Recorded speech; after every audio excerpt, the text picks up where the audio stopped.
All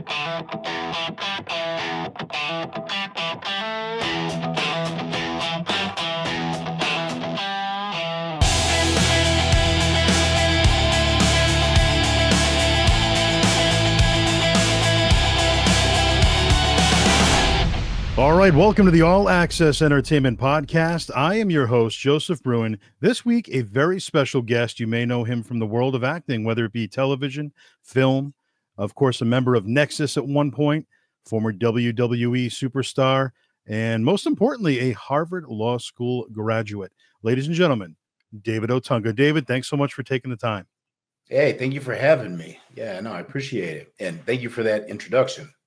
Without a doubt, you've accomplished so much, and you've really just begun. I mean, it's not like you're an old retired grizzly vet. I mean, you're still young, and you've got such a bright future. And looked at all of you've accomplished thus far, and that's what we're going to touch on today. For the people who don't know you and the people who have enjoyed your career, we're going to touch on some different moments. So, kind of rewinding back a little bit to the very beginning, really, growing up as a kid. When did you first discover pro wrestling? I think my sister was watching it first. I must have been like 5, something like that. And I came in and I was like, whoa, this is awesome. Like, I just was, amazed by these two guys with these physiques and, like just watching them wrestle the matches and the characters. I was hooked. And then a big moment for me was WrestleMania 3. Like when Hogan slammed Andre, that was it for me. Like I was in. I was all in by that. Yeah, Pontiac, Michigan. It was such a captivating show, captivating moment with that big match. Who were some of your other favorite superstars growing up as a kid? Ultimate Warrior, he was one. Bret Hart, Ravishing Rick Rude. I liked the body guys, clearly. Ron Simmons, he is a big one for me. Those guys pretty much. And fast forward a little bit, you're in the business, you're meeting Ron Simmons, one of your inspirations. How was it to meet Ron for the very first time, chat with him? Was he helpful? What was he like? Yeah, no, Ron Simmons is awesome. No, it was really cool getting to meet him for the first time. And also because like he knew who I was. So that meant something to me. Like I couldn't believe it. But not only that, he was putting me over because he had seen me on NXT. And so he was just very complimentary. But what really meant something is my finisher was his move, was the Farouk Slam. I took it. It was inspired by that. And so I remember him giving me some advice, like the first time we ever met, like on how to do it with more impact. So that was just a really cool moment. Yeah, he's awesome. And you mentioned NXT. You were a big part of NXT in the early days there, obviously joining in 2010. Prior to that, 2008, you joined FCW, which at the time was the developmental territory for World Wrestling Entertainment. At what point, even rewinding further back, did you decide, you know what, as a fan, okay, this is something I want to do now? And how did you go about doing it? Your training, kind of give us that background. Well, this is something I decided back when I was like 6 years old. Like I knew I wanted to be an entertainer. I wanted to be an action movie star and a professional wrestler. And, just going through school and growing up, you have other dreams and another path that you might go down. You know what I mean? Like your childhood dreams, most people don't follow, is what I'm trying to say. So, but for me, they never went away, even though I went down another path. And I always did well in school, but they were always like back in my mind. I wanted to be an actor. And so when I graduated from college, I moved to New York. I got a job managing a cognitive neuroscience lab there. And I was out there because I was hoping that I could get some acting auditions and get my big break and really take off, but that didn't happen. So while I'll tell this whole story. I was really close to my dad, and we would talk on the phone every day. And while I was out there in New York, I was having a conversation with my dad, who was an immigrant who came to this country from Kenya. And he happened to mention that he'd always wanted to be a lawyer, but he never thought he was smart enough, which was wild to me because my dad had his PhD, 2 different master's degrees, a certificate of advanced studies. Like He was very, very well educated, probably Right. the most educated person I knew. So that was just wild to me, but that was his self-perception. And anyway, we started talking, and I was like, well, what if I took the LSAT, the law school entrance exam? And so I decided I was just going to take it for fun. I called a buddy of mine who was also taking it, and he'd been studying for a while. And I say, hey, man, when's the LSAT? And he's like, oh, it's in 3 weeks. And, he was telling me how stressed out he was and everything. I told him that I was going to take it. And he was like, well, you shouldn't take this one. Like, you can't just show up and take this test. He's like, trust me. And he shared with me that it was his second time taking it. Like, if you take it more than once, like, they average your scores. Like, it's not a good idea. I explained to him, I'm just doing it for fun. Like, I'm not planning on going to law school. So I'm going to do it with my dad. I take the test, and I do very, very well. I surprise myself. I do very, very well. And so my dad's excited, and he's like, oh, well, you got to apply to all the Ivy League schools, just the top 10 and this and that. And he's handing me applications, sending them to me in New York, actually. I'm filling them out and, submitting them. And he's so excited and just waiting to hear back. He calls me like every day. And I'm telling Dad, like, it takes some time. And I get a call one day and find out my dad had a sudden heart attack and passed away. So that obviously is incredibly devastating. And I go home to be with my family, during that time. And, it's a couple weeks later, I find out that I got accepted to Harvard Law School, which incredibly bittersweet moment. Obviously, I'm super excited. It's an amazing accomplishment, but my dad just missed it. Like, I'm talking just weeks, just missed it.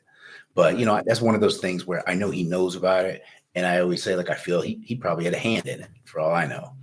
But I still would have liked to get just that hug from him. But anyway, it put me in a weird spot, and my mom was like, "Well, David, you're not going to turn down Harvard Law School." So I decided that I would do it. I would go pursue law school, and I would do it to honor my dad. And so that's what I did. And that's why my Harvard Law degree means so much to me. It's hanging behind me.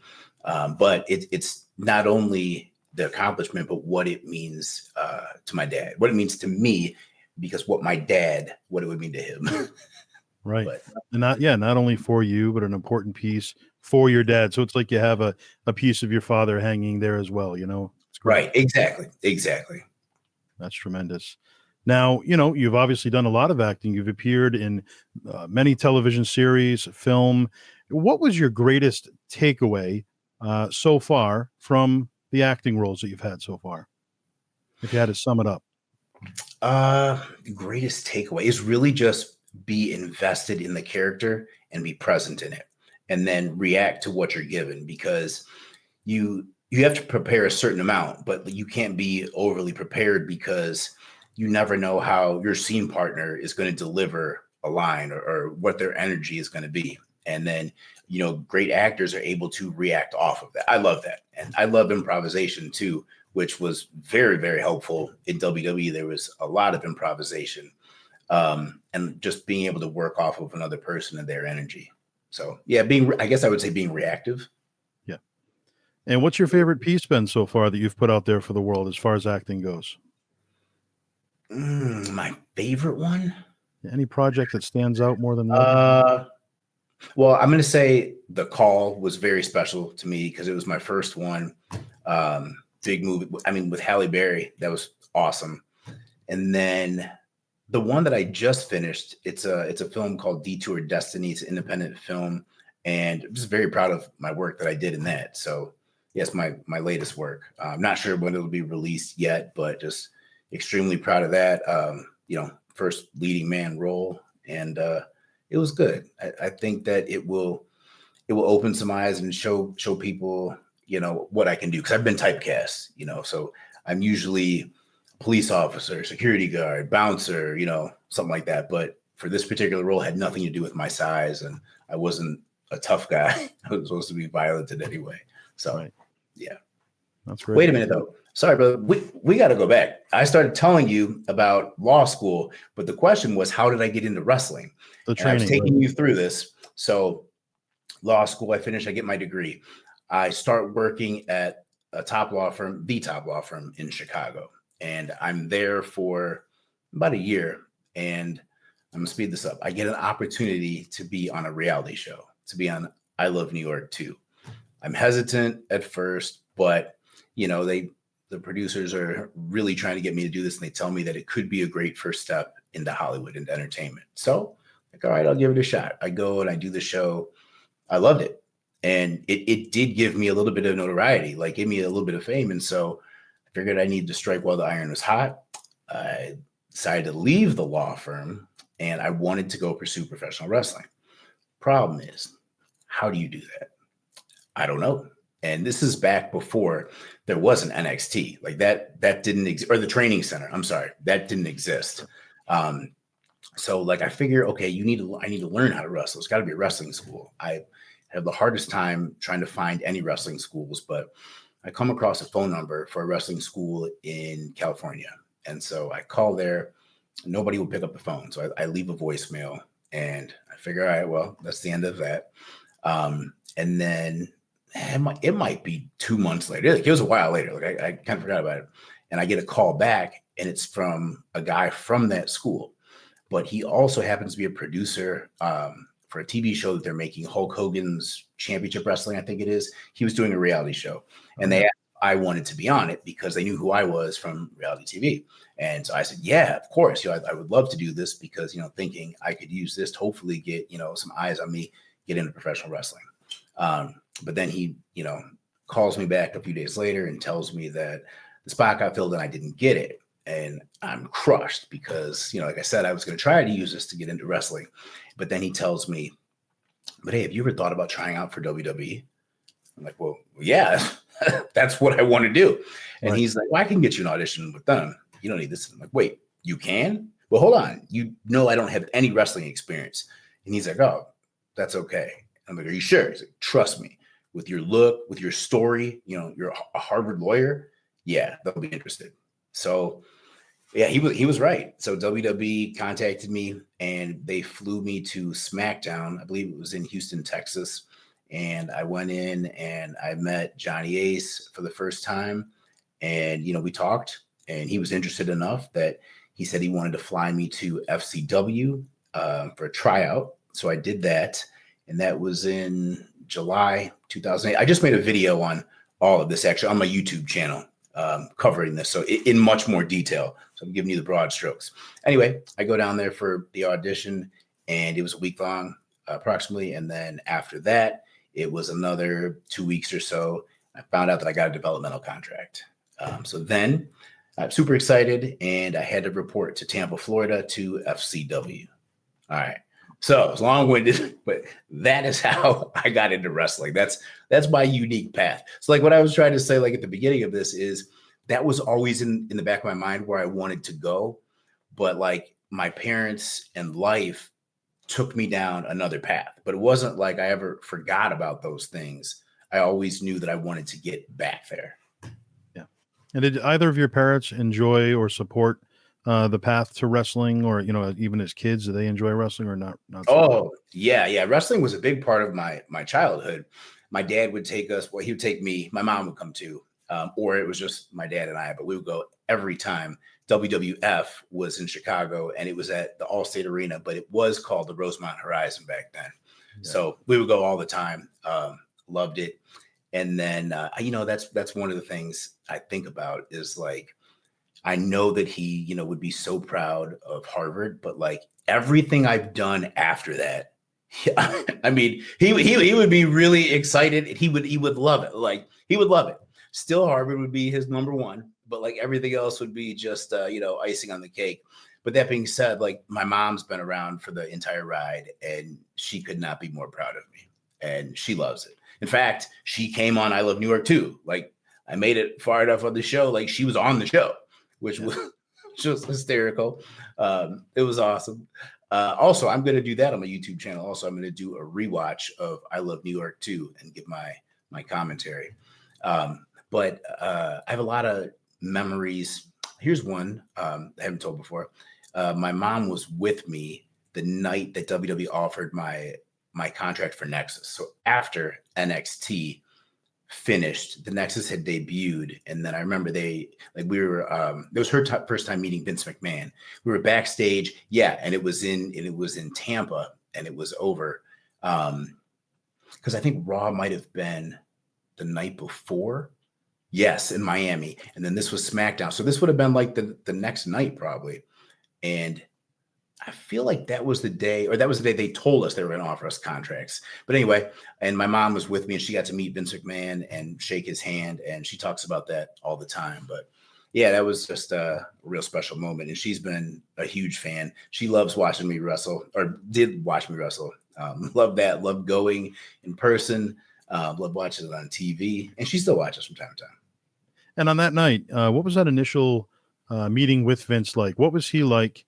And your interactions, over the years, what was he like with you? Oh, Vince and I always had a great relationship. He liked me from the first time we ever met. And I think he saw my work in FCW. And then we did these promos for NXT season 1. And I remember the first time I went on the road, I was backstage. Every time I walked by a monitor, I saw my face up there. And they were playing like my promo, and it was like all day long.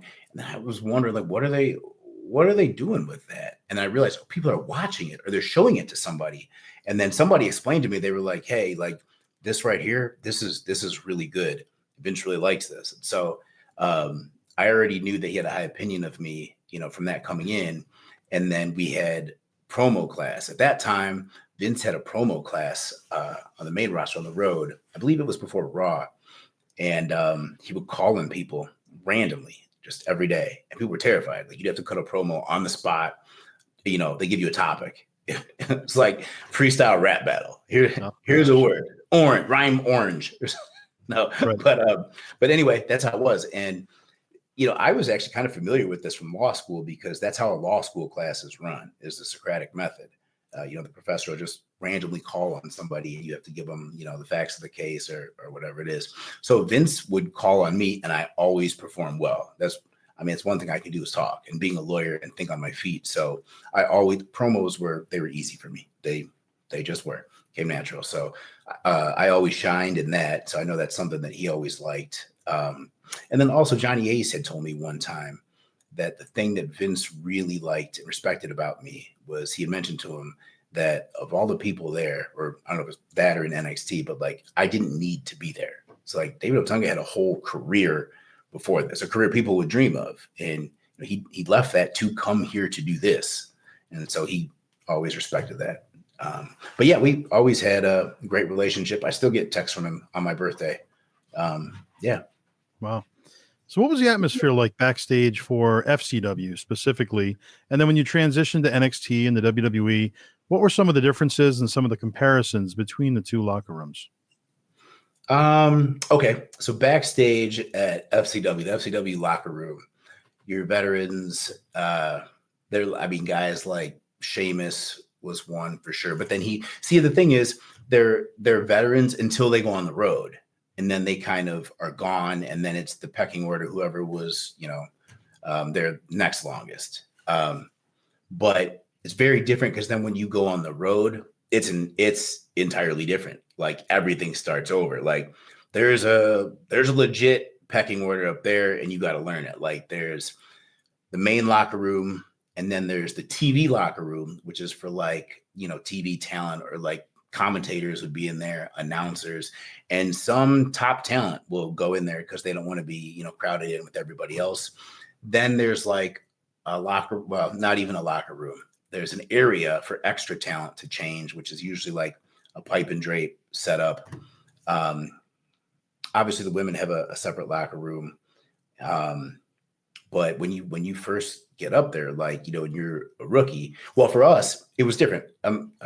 When you first get up there, you have to earn your way in the locker room. But I think that has changed now, and they let people in, but that's how they made it for us. And especially being, in NXT, they treated us like extras. We had pipe and drape set up. Like, they would not let us in the locker room, which was wild. But I'm pretty sure we were the last people they did that to.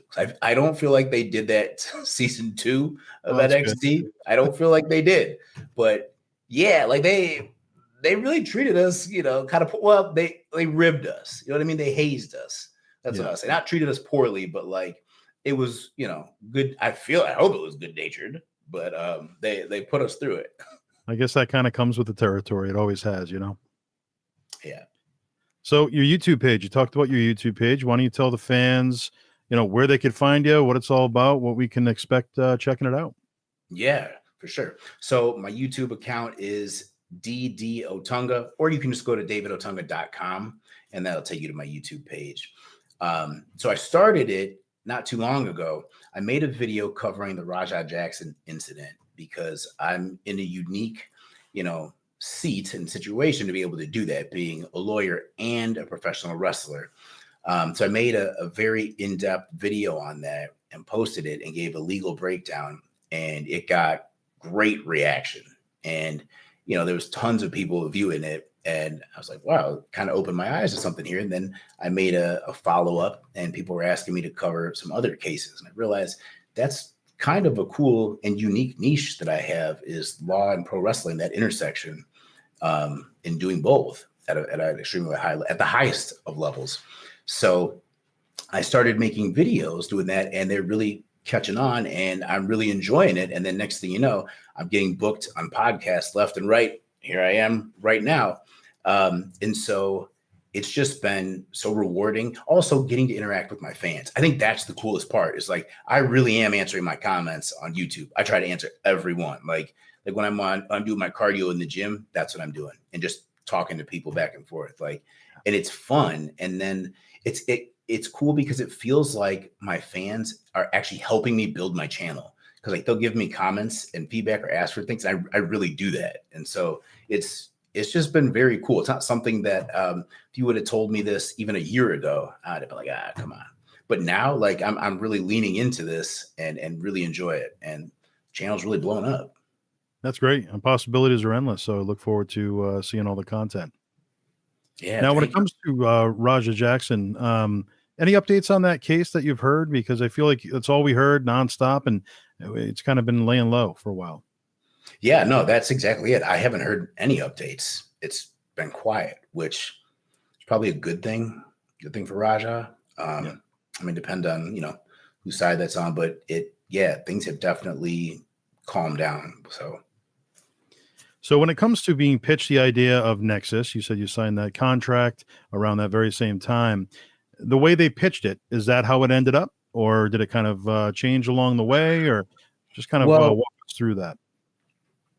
To be honest, they didn't really give us a long-term pitch. It was more like Vince had an idea and he wanted to make us a faction and kind of see where it would go. Like, I think his initial idea carried us through SummerSlam and beyond. Like, he didn't pitch us this, but this is how it was explained to me, his thought process for it. But they did not pitch this to us.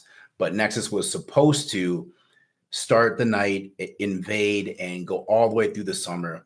And then by SummerSlam, winning that should establish us as, main roster heels that, like, we're legitimate players now. And so then you would have eight new, superstars heels. But all that we were told was, well, first of all, we thought we were being fired. And they called us into Vince's office, on Raw after doors had already opened. Like, the show was getting ready to start, and they pass out these armbands, and it's just Vince and Michael Hayes in there. And they tell us they want us to storm the main event, enter through the crowd. They want us to attack everybody we see: John Cena, CM Punk, announcers, commentators, whoever's around, the referee, and tear the ring apart, tear the place up, and act like a pack of wild dogs. And then Vince tells us, also, like, if it doesn't look good, we're fired. So we were terrified. It's a lot of pressure, but that was the pitch to us. And then, so we went out there, risking, like, with nothing to lose, because it's either this works or it doesn't, and we're fired. So I think that's why it looks so organic and people bought into it so much, because it was real, in a lot of aspects for us. Like, we were literally, in a way, we were fighting for our professional lives. Let's say Sure. that. So was that so there really wasn't any pushback then when it came to the Daniel Bryan and Justin Roberts incident because you guys were asked to kind of go crazy, that was actually part of the show? Because I remember there was a No, lot no, of stuff no, coming no, out. no. That was legitimate. That wasn't a Oh, work. That was okay. real. Yeah, Daniel Bryan legitimately got fired, and the reason I know is he like booked shows, like was taking dates, bookings, and making them. So like, and like when he got rehired, I'm pretty sure that WWE had to honor those dates that he already had. I think they let him go do it too, but he legitimately got fired, and I covered this in my YouTube video also. We never really were told what the reason was. Like the rumor was that it was, Justin Roberts and the tie and the visual of it, which I understand, but at the same time, they told us to do this. Like they didn't say we couldn't do that. Like that could have been any one of us doing that. Like they didn't tell us we couldn't do that. I mentioned in my YouTube video, I thought it could be also because at that time he spit on John Cena. Like I remember that in the match, and it could be something as simple as, what if Cena said in the back, man, that Daniel Bryan was really stiff out there and he spit on me. Like it could be something like that. And then they're like, what? Oh, he can't do this, to a top guy. And he was choking Justin Roberts. Like, and I'm not saying that happened, but like you never know. Cause we were never told. We just know he was gone and then he came right back. Wow. So you're a two-time WWE Tag Team Champion, one of them with John Cena himself. It lasted for one evening. It was a quick one, but you defeated Cody Rhodes, Drew McIntyre. What was it like working with them then at that level, and now kind of seeing where Cody and Drew have kind of gone outside the WWE, made names for themselves. They've come back, and now they're on the top of their game. What was it like working with them then? Well, it was awesome. Like, first of all, I'm so proud of them. Like, it's cool watching my friends succeed. Like, Drew was there at FCW with me, and I knew he was going to be a star from the moment I got there. Like, I don't think people realize like how athletic he is for being that tall. He's like 6'5", 6'7", something like that. But I've seen him do a nip up with his hands in his pockets. Like he's legit. He's legit. So anyway, I'm really proud of him. Like to see where he's gone, and Cody too. Like Cody was the one I was always cool with in the locker room also, and just seeing both of them, and Cody especially because he's one who was brave enough to step away. I mean, kind of similar something I did, but he was brave enough to step away because he knew his own value, and people didn't see the value that he saw in himself. So he stepped away and then came back once they saw the same value. So that's something I really respect about Cody too. But it was great working with them. They were awesome. They took care of me in the match. I was really, really green, and they knew that because I worked with Drew in FCW. So they knew that, and they took care of me, and it was fun. It was a fun little segment. I had a great time working with them. And how did it seem like the other guys that were in NEXXUS, how did they enjoy the storyline, whether it be Ryback or Darren Young or whoever it may be? The storyline in general, or that one? Yeah, with the champion? yeah, just how everything kind of panned out with NEXXUS. Well, it was tricky. I think it wasn't tricky. We all kind of feel the same. How things panned out was we were supposed to win at SummerSlam. We did not. That was, I don't know why. I do know why. I have my ideas and have been told why. We've gone through that. But yeah, like we should have kept going. That really derailed our momentum. And then we were never the same after that. And then we kind of fractured. And it was, we're never the same. But yeah. Had we gone over at SummerSlam, that's a lot of heat. Like I would imagine that we would have continued winning and, I don't know, setting up further storylines. Because as I understood it, we were supposed to hold all the titles at some point. Like we got the tag team championship, and then Wade was supposed to get the heavyweight championship or WWE championship at the time. And then I was either going to get the Intercontinental or US title. And yeah, but that's what was supposed to happen, which would have been awesome. I mean, hey, that would be awesome. Absolutely. I need to can I do this in 2K? Can I get WWE 2K and create that? Like that, right. That would be dope. Now, when it comes to John Cena, I remember being at an independent show with him back in probably 2000, 2001. He was a part of UPW in California. He was flown in. He was prototype. Wait. I think that might be the school I called. I think that might be the school.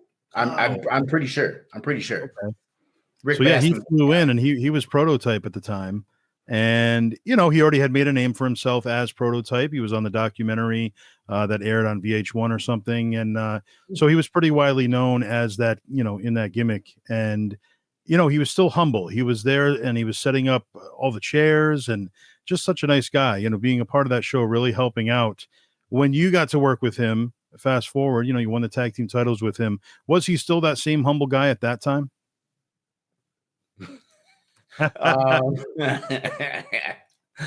Yeah.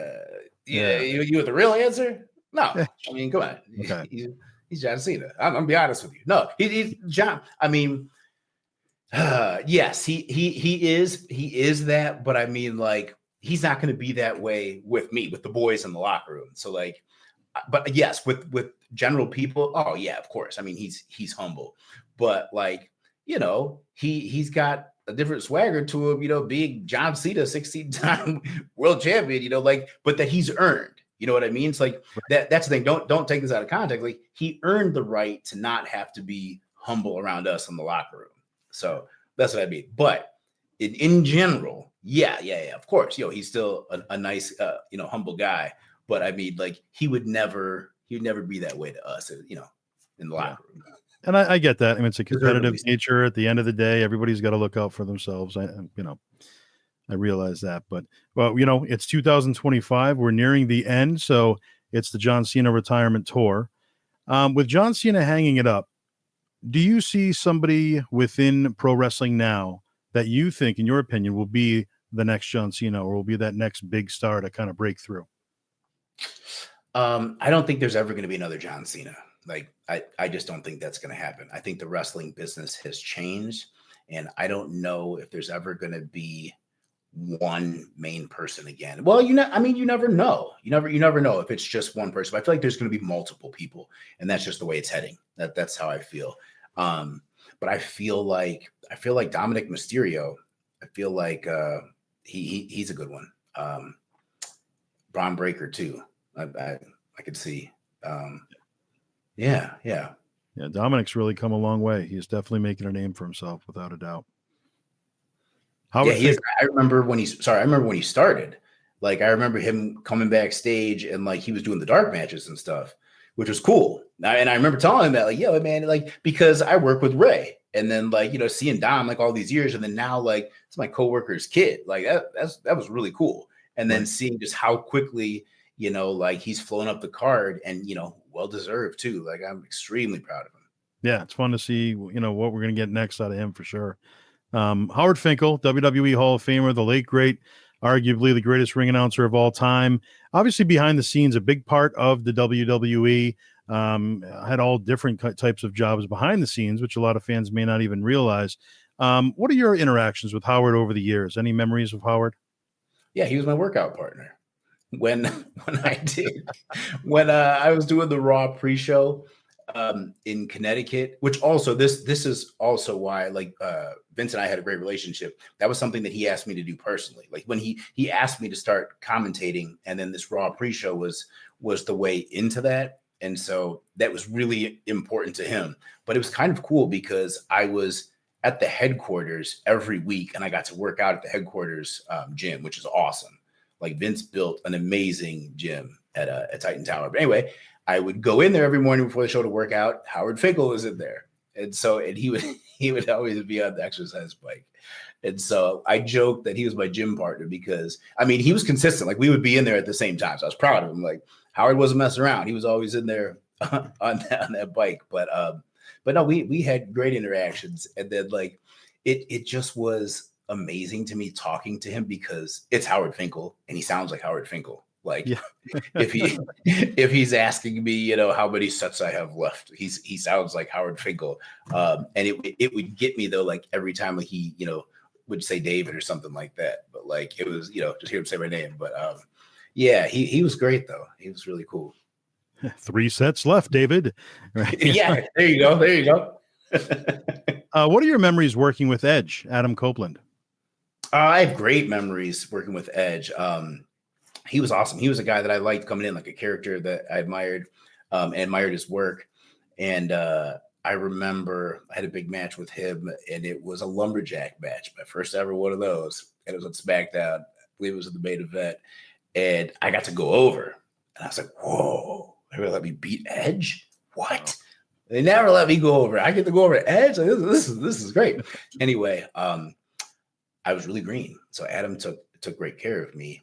And like I remember there's a spot in the back. Like I think Michael Hayes was the agent. I feel like it was him. And we're talking about this. And whatever we were calling or going through, they were saying there was like a back body drop. And I was like, oh, hey, by the way, I've never taken one of those before. So like, because we didn't have to learn that at FCW. They stopped teaching that. So I was like, I've never taken it. I will take it if you want me to. But I'm not telling you it's going to look good. But like, I'm just letting you know, never taken it. And then I remember they looked at each other like, you're serious? I was like, yeah, no, I'm not kidding. All right, well, we'll do something different.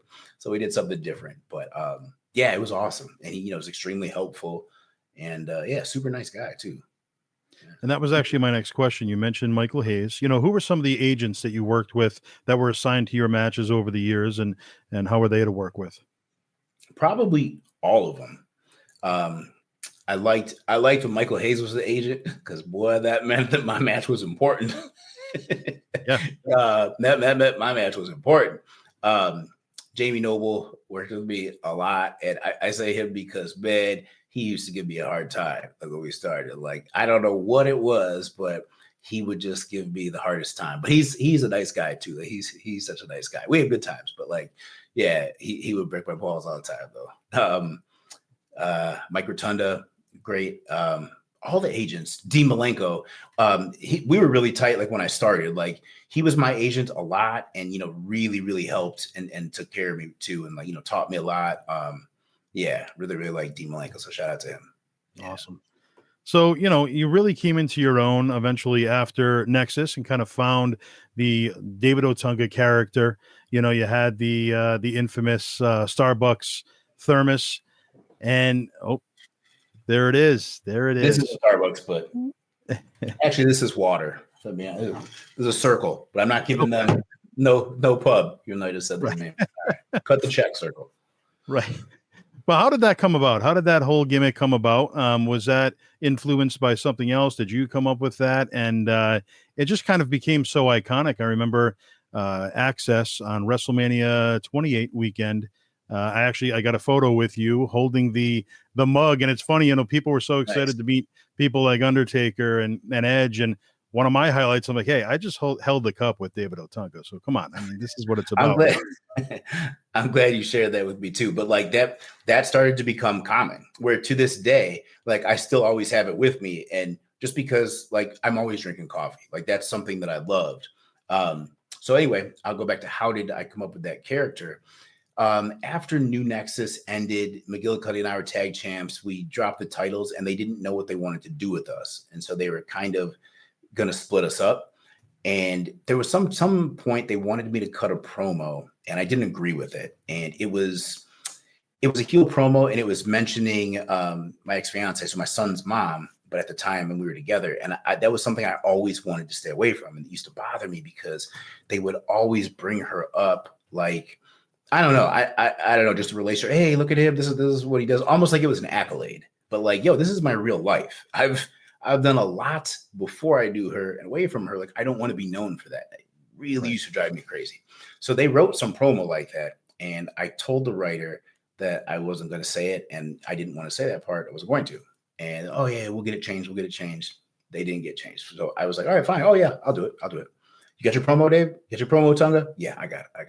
So I went out there, and I feel like it was after a match. It was like to the commentators or something. But whatever I started saying, I started talking about being, a Harvard lawyer, and just, kind of in that gimmick, saying I was smarter than everybody else. Like, do you know what I've accomplished? Yada, yada, yada. And after that, like came in the back, and actually Cena, I got to give him credit, helped me with this. I was telling him kind of what I was thinking. He was like, yeah, you might have something there, like with that. And then I started devising this character that kind of was based off of Carlton from The Fresh Prince. And Cena was like, yeah, you should get a bow tie. I said, yeah, you're right. And it was him. He told me, he's like, you show up tomorrow. Like, he kind of challenged me, like, you show up at the building tomorrow with a bow tie and let Vince see you and see what he says.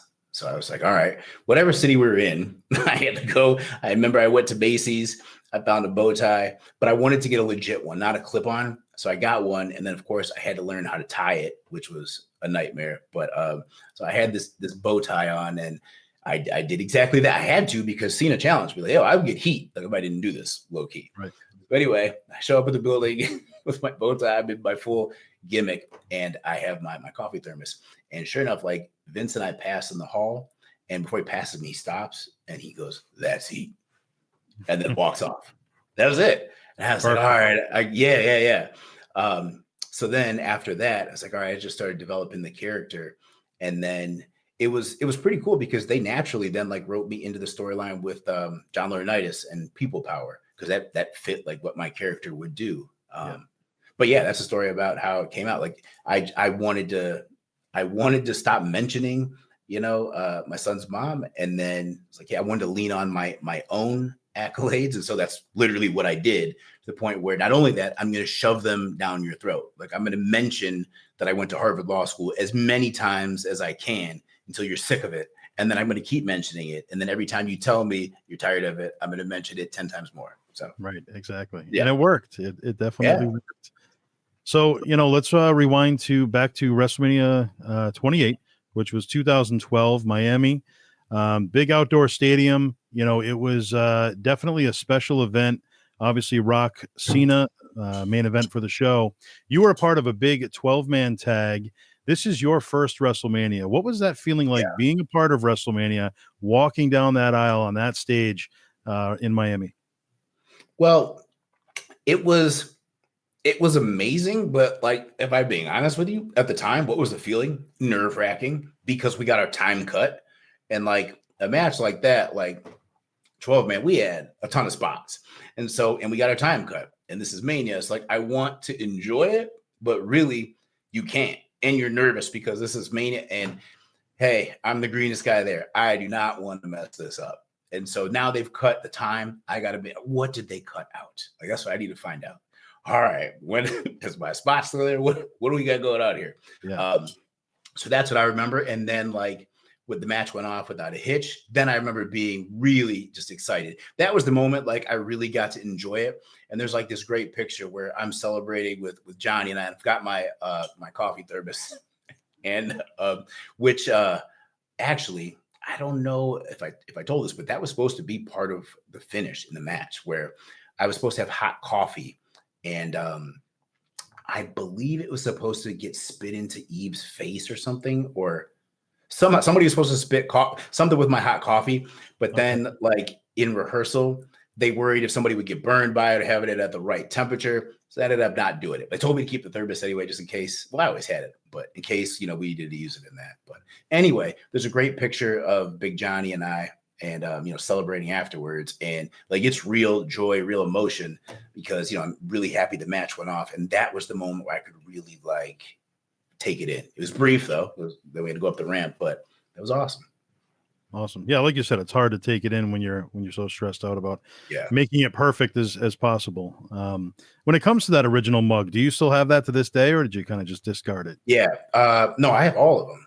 I keep. Nice. Yeah, some of them have been lost moving, but like, I try to keep them. I used to like put them up on the mantle like in my office, but ran out of room, so had other more important things to hang up there, movie posters, title belts. He had a Harvard Law degree.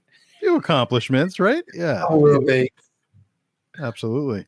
So when it comes to favorite venues, what are some of, you're traveling, going venue from venue, obviously it can be strenuous, but were there certain venues you looked forward to? And did you have travel buddies, or did you travel alone? Yeah. Well, venues, definitely Allstate Arena. Chicago was my favorite by far. It's awesome. It's hometown. And then Madison Square Garden. It was always special every time we were there. And then travel buddies.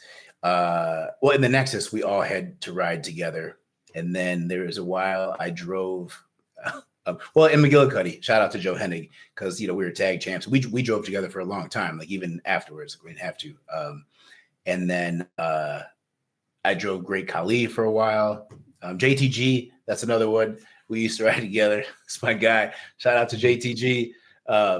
And actually, and I have a cousin who sadly just passed last week, but I'm he sorry. used to ride on the road with me. Actually, that's what happened. So like I would ride with the guys, but then it got to a point where I was on the road so much, like 5 days out of the week, I wanted a piece of home with me, and my cousin needed something to do, so I gave him a job as my assistant, and I literally would book his travel, and he would come and do the loops. Not every loop, but he would do it. He would make towns, and I remember like people would laugh. They were like, "Yo." John Cena, for example, he called my cousin, right? He called him Entourage because he's Otunga's Entourage. Like he would just call him Entourage. And I remember like he used to he crack jokes. Like he came in. This was like he was at Raw, but we had done all the house shows, and he was saying to Brian, he said, "Entourage, you making towns?" And he was like, "What?" But yeah, because I used to bring up everything. But anyway, me, my cousin Brian, and JTG, the three of us would drive. Man, those two talking about conspiracy theories. Man, we would have a blast. I have a lot of good memories. And then also with the late Bray Wyatt, traveled with him for a little bit of time too. Yeah. Well, I'm sorry to hear about your cousin, and that's great that he was able to, experience it with you along the way. Yeah. Thank you. Yeah, he was. And actually, I put him in a couple backstage segments. Like when I hosted Raw, those are my real friends back there because it was in Chicago. And my barber, he flew out from Tampa and was in the segment. My best friend who I grew up with, who was living in New York, Rob, he flew out and was in it. And then my cousin Brian, it was like real friends. Like I had them in that backstage segment. That's great. That makes it even better. It's special too, looking back on it, I'm sure. Yeah. So Mount Rushmore, obviously you could look at it different ways, who was most successful, your personal favorites. But if you were to throw one out there, who would you say is your Mount Rushmore of pro wrestling history? Mine, you gotta have Hogan up there. Whatever your thoughts are on him, he's got to be up there. You gotta put Taker up there. This is tough because Stone Cold or The Rock both need to be up there, but I do feel like John Cena's making a case, if I'm being honest. And it's the thing of it is like we're too contemporary. I think like after he retires and we look back on it, like, he should be up there. He probably should be up there. But some kind of mixture of those for those guys. And if you were to throw a dream match out there in the universe, what would your dream match be? Whether it be somebody, you against somebody from a previous era or you from somebody from today's wrestling world, what would it be? That's a good one.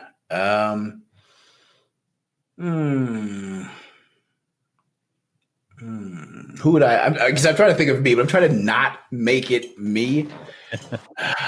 I'm just gonna say the dream match would be a 7-on-1 handicap match, the NEXXUS versus Super John Cena. There we go. Okay. All right. There, maybe that's how we'll end the retirement tour. You never know. Hey, I think so. We'll let you go over again, John. Don't worry about it. We'll let you go over. There might be a couple of receipts of the process. Right. Now, when it comes to the third man in the match, it's always, the most important person in there other than yourself and your opponent is the referee. Yep. You have a favorite referee to work with over the years?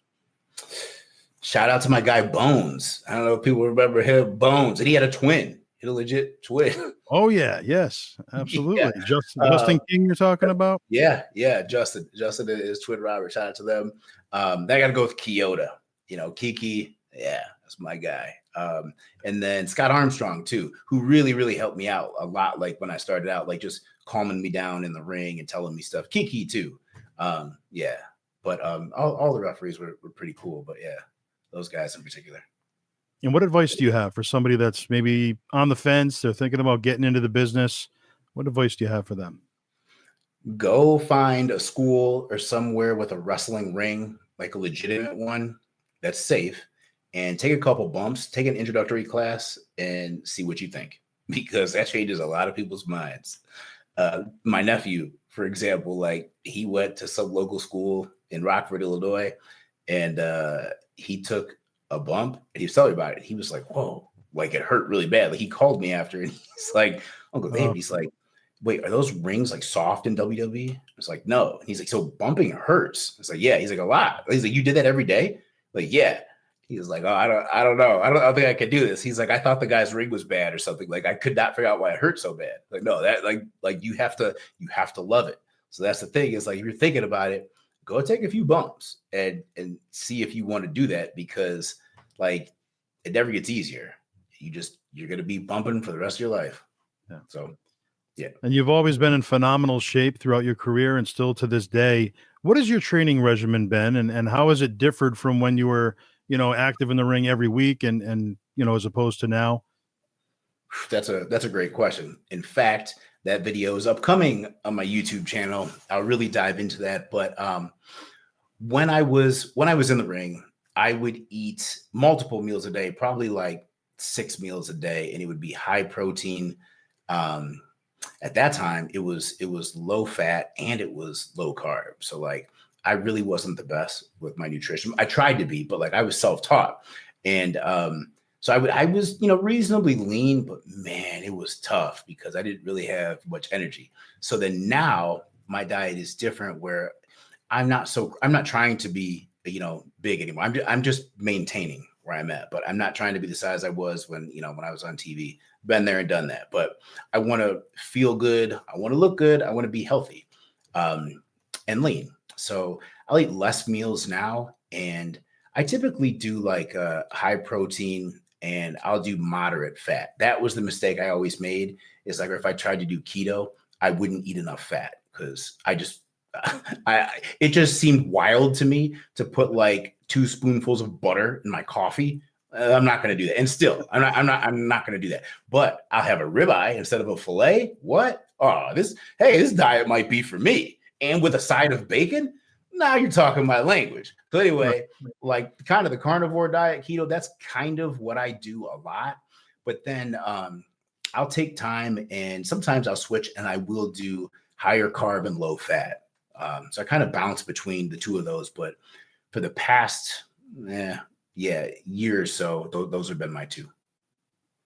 Two-part question for you. If you could pick one moment in your entire run, what was your favorite number one moment? If you could just pick that one moment. And on the other side of things, what's the most challenging part about being a pro wrestler? Well, the most challenging part is the travel. I'll tell you that right off. And at the height, I calculated it, and I was home an average of 36 hours a week. And wow, that was tough because I was doing Raw and SmackDown and all the live events in between. And my son was young at the time. So that honestly was really tough. If it wasn't for the travel, I'd probably still be there today. And, like that. And the thing of it is like that shortens people's careers too. Like that's really, really tough on your body. And also like, I didn't realize there was all these live events. Like when I became a wrestler, like I promise you, when I was in NXT, I didn't realize that. Like we went on our first live events, like Loop, and I thought it was just some special events they had. This was near the end of NXT. And I was like, oh, this is cool. Cause something like how WWE will run shows that aren't televised, like in Allstate Arena or, Rosemont Horizon when I was growing up, but I didn't realize it was every week. And it was, I had no idea. And then I didn't realize that the wrestlers had to be on every week. Like I thought there was some downtime or somehow they figured it where, like there was an A team and a B team or something like that, where some guys would rest one week. No. It's every week. It's all of that. So the travel is something. But if I had to pick one moment or one day, I would say it was when I hosted Raw in Moline, Illinois. I want to say it was like April 5th. What year was that? 2010? I feel like it was April 5th, 2010. But I hosted Raw, which was a huge deal at that time because like they really only had like celebrities do that. They gave me the entire show. I was a rookie from NXT, not the main roster talent. And I was having multiple segments and the most important segments on that show. And then I was in the main event in a tag match with John Cena. What? Right. It sounds crazy for me to say that because that's like a dream. And honestly, you know what? If I'm being serious, just that moment, I got everything I needed from WWE. I could have been done right there because like the 6-year-old me, 10-year-old me, what? I Yeah. did what? I was in the main event with John Cena. I did what? Yeah. So Now, seeing video games for the first time, yourself in a video game, action figures, seeing them in person for the first time. What was that experience like? oh, that was awesome. That both of those were awesome. The action figure one is more special because like I used to play with action figures a ton when I was a kid, and my wrestling action figures, I still have them, like the original ones. Um, and so it was really cool for me to get one. But then also, like I remember my sister and I, this was after I lived New York. I live New York too. And I was trying to get into wrestling. And I remember we were at Toys R Us one day with my nephew and probably my niece, and we were in the toy aisle and we were looking, and we saw the Miz's action figure. And I was telling her, I was like, look, because we both love the real world. Shout out to the Miz too. And he has action figure. Like I was so proud of him. But I was like, look, he's got an action figure, and he remember he started in the real world. And she watched me. So I was showing her. We were like, yeah. She was like, Dave, you can do that. You can do that.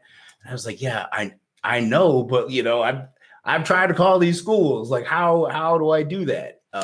But anyway, then it was maybe only like 3 years later. It might have been less. And I had an action figure, so I it wasn't in storage yet. I haven't been able to find it, but I went home to Illinois, and I went to Rockford, Illinois, to see my sister, and I had my son with me, and we go to Toys R Us. That same Toys R Us. It's the first time I ever saw my action figure, and it was on the shelf. And we were like, whoa, it was such a full circle moment. Like I took a picture of it, but it was such a full circle moment because I was with my sister, Lissy, holding my action figure. And 2-3 years before, we were standing in that same spot holding a Miz action figure saying, I should do that. And then now Wow. that moment happened. So like that just like it gave me chills, like, and her too. We talk about that all the time, but yeah, it was really cool. You're lucky, man. I've never told that story before. Oh, very nice. All right, well, thank you for that. Now, obviously, you're extremely busy, but when it comes to current day wrestling, do you still keep track of any of it? And what are your thoughts, if so, on TNA, AEW, some of the other competition out there? I keep track of the headlines. Honestly, there's so much wrestling going on. Like I keep up with WWE enough. I know what's going on. I know the major storylines.